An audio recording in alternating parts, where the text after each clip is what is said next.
Hello tout le monde, j'espère que vous allez bien. On se retrouve aujourd'hui pour une nouvelle vidéo. Je suis presque de retour sur YouTube. En tout cas, j'ai pas mal d'idées de sujets que je vais aborder. Et surtout, ce sujet-là dont on va parler aujourd'hui, c'est tout simplement le fait que je déménage. Mais c'est pas juste un déménagement, je deviens propriétaire.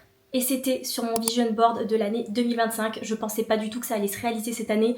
C'était un peu genre le goal que j'avais mis sur mon vision board, mais j'avais pas trop d'espoir parce que vu mon statut en étant auto-entrepreneur, etc., même si je suis passée en société, les banques, très compliqué qu'elles me prêtent de l'argent. Mais on y est enfin, je suis trop contente, ça fait depuis juin que je veux faire cette vidéo. Mais je voulais pas trop me précipiter parce qu'on n'avait pas encore l'accord de la banque, etc. Même si sur le principe c'était bon parce qu'on passe par un courtier, mais c'était pas encore sûr à 100%. Je voulais vraiment attendre que les 3 mois passent, vous savez, entre la date du compromis et la date de remise des clés, pour pouvoir vous annoncer officiellement la nouvelle. Ça fait 1 an que je cherche à acheter un appartement avec mon copain, du coup j'achète pas seule. Et comment vous dire que ça a été fastidieux. Je pensais pas que ça allait être aussi chiant, étant donné que j'avais eu une très bonne année l'année dernière en termes de chiffre d'affaires. Je pensais que ça allait être plutôt facile. Enfin facile, je mets avec des gros guillemets, mais je pensais que j'allais trouver déjà de moi-même sans passer par un courtier, une banque qui allait bien vouloir nous prêter de l'argent, donc à mon copain et moi.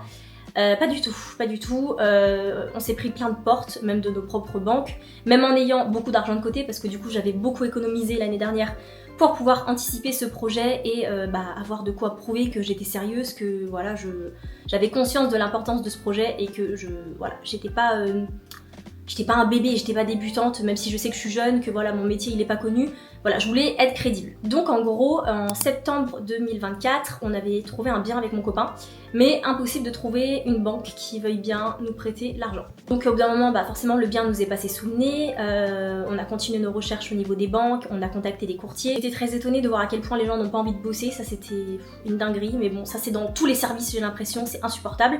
Mais on a fini par trouver un courtier via le biais d'une amie qui me l'a conseillé parce qu'elle est agent immobilière, et ce courtier a réussi à nous négocier du coup un prêt avec une banque. Donc je suis très contente, ça a été long déjà juste de trouver le courtier, et puis après il fallait trouver le bien, parce que le bien forcément qu'on avait vu il était plus dispo, et trouver un bien qui correspond à notre budget, nos attentes, nos besoins, nos envies, surtout moi par rapport à mon taf, parce que le but c'était quand même que je puisse changer d'environnement au niveau de mon travail, vu que je suis H24 à la maison et que je fais tout à la maison. Concrètement, j'ai besoin d'avoir une pièce pour la partie studio, une salle de bain qui soit assez, pas grande, mais qui soit pas non plus toute rikiki, voilà, qu'elle fasse 4 mètres carrés, c'est déjà très bien.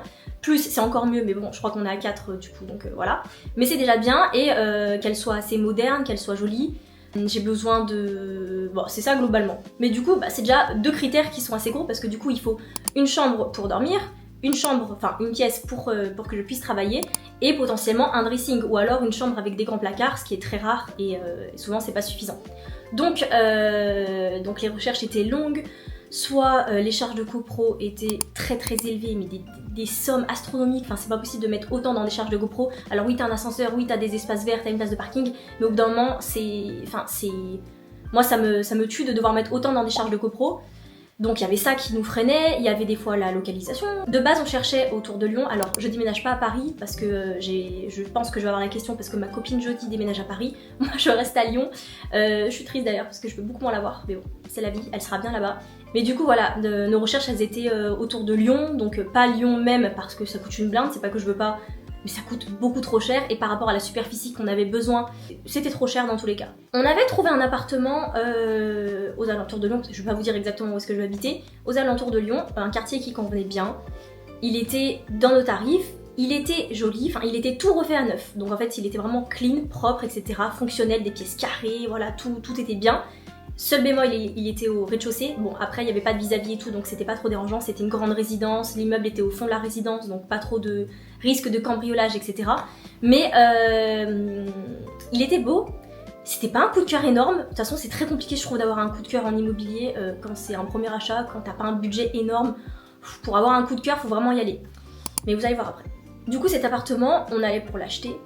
Moi, pour être 100% honnête, je le trouvais bien, mais voilà, encore une fois, c'était pas un coup de cœur, j'étais pas en mode waouh, trop contente de déménager là-bas. C'était genre bien, mais il cochait pas toutes les cases non plus, notamment la cuisine qui devait être dans le salon. Là, c'était une cuisine séparée qui était à côté, mais c'était pas une pièce grande ouverte, on pouvait pas péter le mur. Donc voilà, il y avait des petits trucs, mais franchement j'étais fatiguée de chercher un appart. J'avais envie de, malheureusement c'est pas bien, mais de me précipiter un peu parce que j'en avais marre voilà, de mon environnement où je travaille, même si c'est très bien là où je suis, enfin j'ai pas à me plaindre, mais j'avais envie de mieux, de plus et un peu plus rapidement.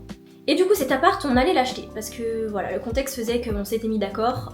Mon copain non plus, c'était pas son big coup de cœur, il le trouvait bien mais voilà, pas un truc extra.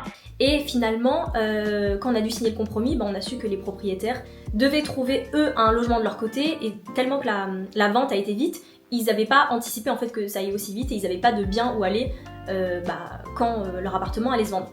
Du coup, on avait dû décaler la date de la signature du compromis, et ce qui a fait qu'entre temps, on a quand même continué nos recherches parce que il y avait rien de sûr pour nous, donc on n'a pas tout misé sur celui-là. Et on a trouvé, enfin mon copain a trouvé un appartement qui était pas très loin. Franchement, il a 2 minutes en voiture, et cet appartement, il est 1000 fois mieux et il correspond exactement au style d'appartement qu'on recherchait de base. Parce que c'est vrai que je vous ai pas dit, de base c'était quoi aussi le style d'appartement qu'on voulait. On souhaitait un appartement de type loft avec une grande hauteur sous plafond. Alors je sais que des critères très exigeants, sachant qu'on n'avait pas un gros budget, mais c'était quand même dans nos critères. Et donc avec une mezzanine ou voilà, un petit étage, un truc comme ça. Alors il y en avait dans le centre-ville de Lyon, mais ils étaient excessivement chers, ou alors c'était bizarrement fait. C'était biscornu, c'était pas pratique, c'était très compliqué à aménager, donc ça le faisait pas. Donc on avait mis de côté ce style-là d'appartement. On s'était dit que c'était mort et qu'au pire des cas, ce serait pour plus tard. Et finalement, on a trouvé exactement le style d'appartement qu'on recherchait, et il est juste trop beau. J'ai hyper hâte d'aller dedans. Je vais pas vous montrer parce que j'ai prévu de vous faire un empty house tour. J'ai toujours rêvé de faire ça. Je regardais énormément ce style de vidéo, bon, plutôt chez les Américains, etc. Américaines du coup. J'avais toujours voulu faire ça, donc à mon niveau, bien sûr, j'ai pas un palace, mais voilà, donc je vous prépare un empty house tour quand je récupère les clés, et je vais vous expliquer comment je compte l'aménager, enfin comment on compte l'aménager, je suis pas toute seule, mais comment on a décidé de l'aménager, etc. Et voilà. Bref. Du coup cet appartement est déjà habitable, on peut très bien aller dedans directement et vivre dedans, mais on a quand même 2-3 choses qu'on veut aménager, des peintures, enlever des trucs, remettre des trucs, enfin bref, il y a des trucs à faire, des placards, etc. Et surtout la salle de bain. Parce que la salle de bain qu'ils ont actuellement, elle est pas horrible, c'est juste que c'est une espèce de pseudo baignoire, mais pas complètement. C'est un truc un peu pour les enfants, j'ai l'impression. Donc on veut la dégager, on veut faire une douche, on veut aussi refaire toute la salle de bain en fait, refaire tout le design, etc. Parce que le but c'est que je puisse enfin filmer dans la salle de bain et avoir plus d'opportunités, plus de collabs grâce à cette salle de bain. Parce que pour moi cet achat c'est un investissement à titre personnel parce que c'est avec mon copain, etc. Mais c'est aussi un investissement pour mon travail parce que ça va dupliquer mes possibilités en termes de tournage. Déjà la partie studio elle va être plus grande, donc j'aurai plus de recul, plus de largeur, enfin ça va être beaucoup mieux pour moi en fait pour exploiter de nouvelles possibilités, notamment du fond vert, etc. Parce que là en fait actuellement j'ai une pièce qui est dédiée au tournage, sauf que c'est en même temps le dressing, c'est en même temps un peu la buanderie parce qu'il y a l'étendage, et elle est pas très grande, donc je suis vite à l'étroit, c'est le bordel, enfin si vous pouviez voir le bordel que je fous quand je filme, c'est catastrophique. Mais bon, ça le fait quand même, j'arrive à bosser, mais là, je veux vraiment pouvoir avoir plus de possibilités pour moi aussi avoir plus développer mes compétences, etc. Donc tout ça, ça coûte des sous, et c'est l'argent que j'ai économisé grâce à l'argent que j'ai généré l'année dernière qui va partir dedans. Donc je vous avoue que ça me stresse un petit peu, parce que c'est des risques hein, quand tu donnes autant d'argent au notaire, au courtier, à la banque, à tout le monde, l'argent part dans tous les sens, mais derrière je sais et j'en suis certaine que je vais pouvoir du coup générer plus d'argent pour ma société et avoir plus de possibilités, je vais être beaucoup plus épanouie pour ma création de contenu, pour mon taf. Donc voilà, c'était l'objectif quand même, en plus du fait d'investir avec mon copain à deux et compagnie. Donc pour vous décrire un peu plus l'appart, parce que j'ai commencé mais j'ai pas terminé, c'est un esprit loft avec des grandes poutres, une grande hauteur sous plafond, enfin il est super beau. Et on a du coup 2 chambres en bas, avec la salle de bain, toilette, etc. Et on a la grande pièce à vie avec la cuisine et le salon. Et il y a une mezzanine, un étage, qui est habitable, si on peut dire ça comme ça, dans le sens où on peut tenir debout dedans.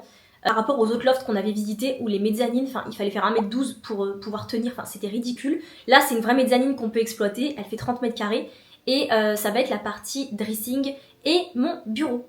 Parce que je veux un bureau de CEO, un bureau hyper stylé, très girl boss. J'ai déjà tout prévu, enfin je vous montrerai mais j'ai déjà tout prévu. Et il y aura du coup aussi la partie placard dressing avec un miroir, un petit pouf pour se poser, choisir ses vêtements, faire des photos et tout.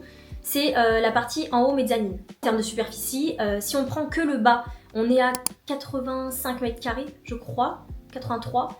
Et en comptant la mezzanine, on est à plus de 100 mètres carrés, 103 il me semble exactement. Donc du coup, par rapport à ce qu'on a là actuellement, je crois qu'on est à entre 55 et 60, il me semble ici. Donc ça va être beaucoup plus grand, ça va être beaucoup plus grand, on va pouvoir beaucoup plus s'éclater en termes de déco, d'aménagement, ça va être incroyable. Vous allez voir la déco qu'on a choisie parce qu'on a déjà commencé à acheter les meubles et ça va être trop.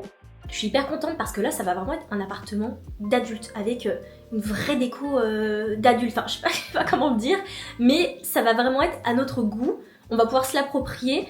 Et c'est la première fois que moi je vais être propriétaire et déjà je suis hyper contente à 25 ans de pouvoir accomplir ça et surtout merci l'UGC parce que sans l'UGC, comment vous dire que ça n'aurait pas été possible, j'aurais pas pu mettre autant d'argent de côté que ce que j'ai mis là en un an par rapport à mon salaire d'avant quand j'étais dans le salariat.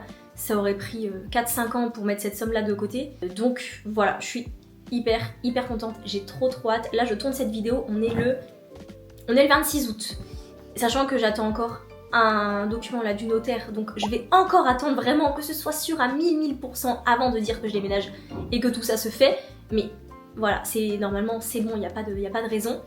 Et donc je posterai la vidéo d'ici début septembre je pense, récupère les clés pardon le 19, 18 ou 19 je sais plus, on n'a pas encore fixé la date, enfin bref, je récupère les clés mi-septembre.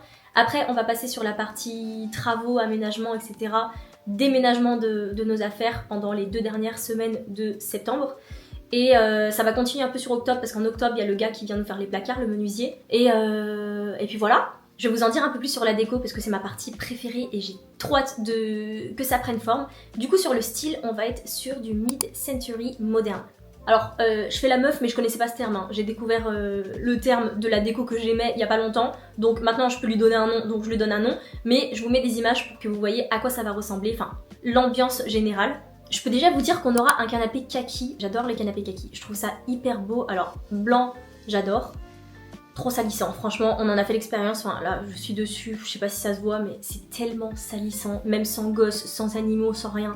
Trop salissant. Donc ce sera un canapé kaki et qu'est-ce que je peux vous dire d'autre? Je sais pas si j'ai envie de vous spoiler ou de vraiment vous faire découvrir pour avoir l'effet waouh quand tout sera prêt. Je pense que dans la prochaine vidéo je vous montrerai les meubles qu'on a sélectionnés parce que ce sera pas encore monté et vous aurez du coup l'appartement vide, vous allez mieux pouvoir vous projeter et ce sera plus concret. De base, je suis team déco hyper minimaliste avec du blanc, du beige, voilà, du nude, vraiment pas de couleur. Je suis pas quelqu'un qui aime trop la couleur de base, mais avec le temps, j'aime de plus en plus la couleur et surtout dans les intérieurs de maison. Donc là, je veux vraiment avoir un intérieur qui soit design, original, mais chaleureux à la fois. Je veux pas que ce soit tout blanc, je veux quand même qu'il y ait de la vie. En parlant des meubles, j'ai tenté d'avoir des collaborations avec des marques d'aménagement d'intérieur. Ce fut un échec total. J'ai contacté pas mal de marques, bon, des marques que je connaissais avec qui je voulais bosser parce que j'aimais bien le style, etc. J'ai eu des retours gentils, enfin, on m'a dit que c'était pas pour le moment, qu'il y avait déjà soit les budgets étaient fermés, soit qu'ils avaient déjà leur créateur de contenu avec qui ils bossaient et qu'ils en prenaient pas d'autres. Enfin, je me suis pris pas mal de réponses négatives. Pas de réponse aussi, ça m'est arrivé. Donc c'était un échec total. Le fait d'avoir des collaborations pour des meubles, etc. Échec total. Mais en fait, je pense que quand ma déco va être déjà mise en place, que l'ambiance, le style sera déjà là dans l'appartement, que ce sera beaucoup plus concret et plus facile d'avoir des collaborations de ce style-là. Donc je retenterai, je pense, quand je serai installée. Pour peaufiner la déco, je sais pas, peut-être pour des lampes, de la vaisselle. Mais voilà, je vous tiendrai au courant pour cette partie-là. Bah écoutez, je pense que j'ai fait le tour sur ce que je voulais vous dire. Nous on se retrouve le week-end du 19 septembre, donc je crois que c'est le 20-21, enfin quelque chose comme ça. N'hésitez pas si vous avez des questions en commentaire, ou vous pouvez me contacter aussi sur Insta en DM, y a pas de souci. Et on se retrouve d'ici mi-fin septembre pour le Empty House Tour. Et puis voilà, je vous fais des bisous. Croyez en vous et ne sous-estimez pas les opportunités que la vie peut vous offrir. Enfin, c'est un truc con, mais vraiment, j'aurais jamais pensé que ça puisse arriver cette année. Je suis trop contente, j'ai trop hâte. C'est un gros step pour moi, un gros step aussi pour mon copain et moi. J'ai hâte de vous emmener avec moi. Je vous fais des bisous et à bientôt. Ciao!